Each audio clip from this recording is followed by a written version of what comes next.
So it is Friday night, and I'm recording this video while I wait for kids to fall asleep so I can watch a movie or something. I play Scrabble.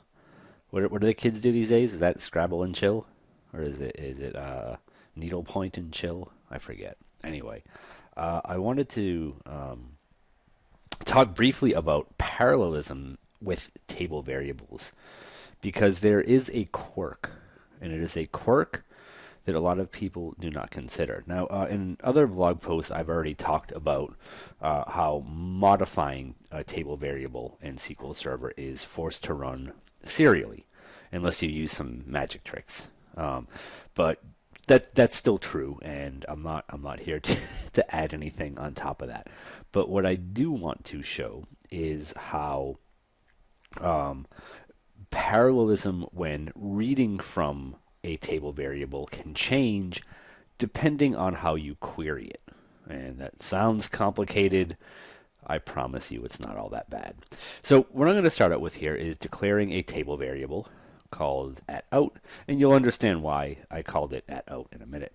We're going to insert some data into that table variable, which will be forced to run serially, and then we're going to select data from the user's table joined to that table variable, and I've thrown a recompile hint on here because I want to avoid a bad row estimate that happens with table variables, at least prior to SQL Server 2019, when there are some steps taken to make better guesses at those, at how many rows are in a table variable. There's still no like column level statistical information, so if the data that you put into a table variable is highly skewed, you can run into some issues, but you will at least get like table cardinality most of the time. So what I'm going to do is run this, and this should take round about 6 seconds. And I'm going to expand the execution plans here because this is what we care about, right? We don't care about this, right? We are professional query tuners. We don't care about this. We don't care about results. If results are correct, we care about speed. So up here we have the insert into the table variable, and if we look at the properties over here, we still could not generate a valid parallel plan when inserting into the table variable. Fine, that's not really what the video is about.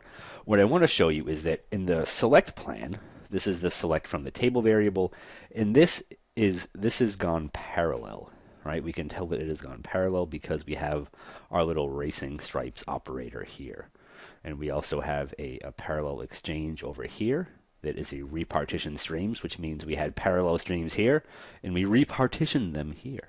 Fantastic. Fantastic. Everything is working exactly as we want it to. Where that changes is if we take this logic and we put that inside a multi-statement table valued function. So what I've done here is created that function where we're going to insert into a table called @out, which we have sort of return declared up here, and then we're just going to stick whatever into that table variable, and based on the count that we care about getting greater than, and then we will I don't know, do whatever it is functions do. So up top, that took around 6 seconds to complete. If we go down here and we run this,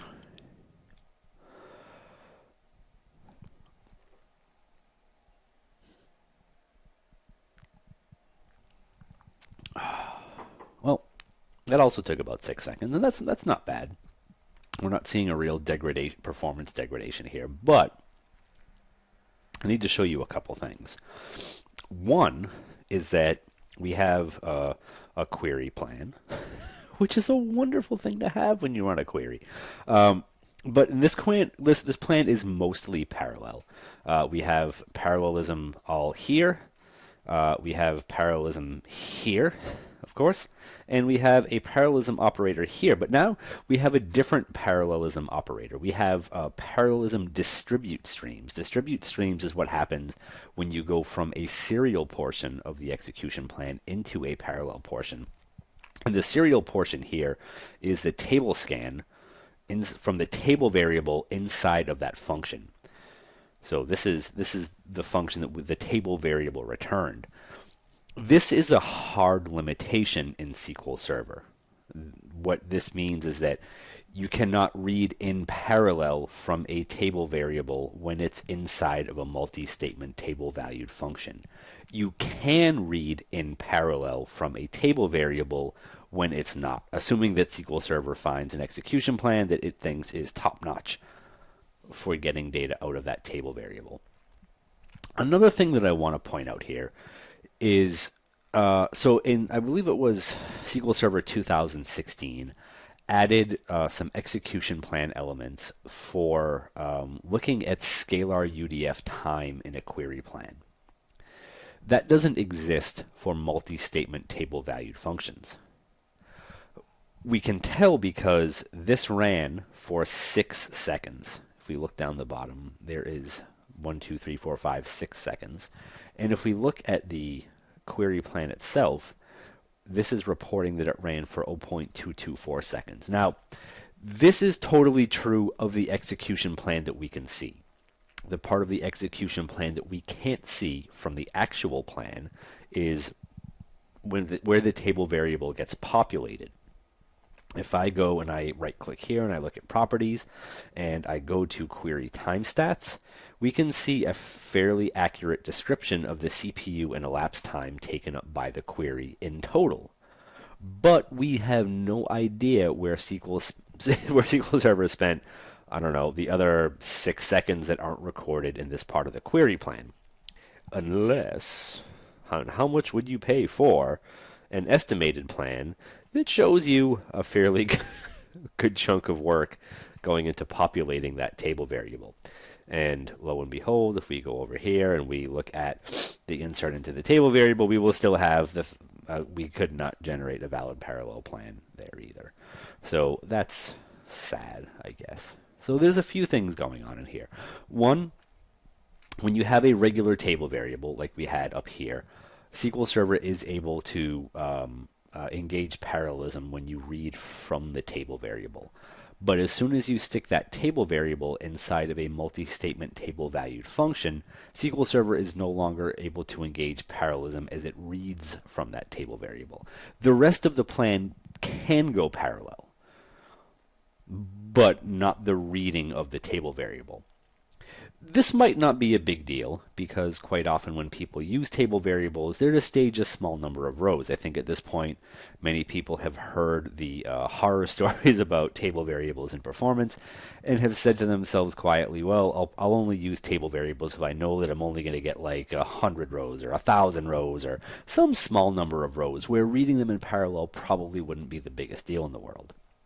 The thing is, maybe not everyone has heard that. Maybe some people out there in the world are populating table variables with tens or hundreds of thousands of rows. Some of them might even be my clients, and it's kind of fun and funny. Well, no, it's actually neither one of those things. It's a little bit heartbreaking to have to tell them about these things after they've spent so much time cultivating these features and functions, and they're like, "Wait, they're gonna work great."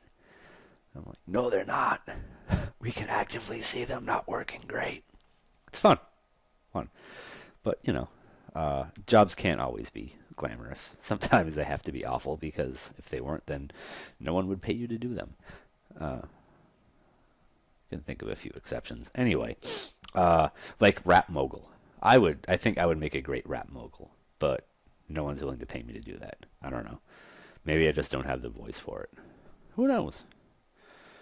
Anyway, thank you for viewing this video that I recorded on Friday night, and I will see you in the next video, which will probably not be until Saturday morning at this point, if even then, because who knows? I mean, it's long night ahead of me, playing Scrabble, watching movies.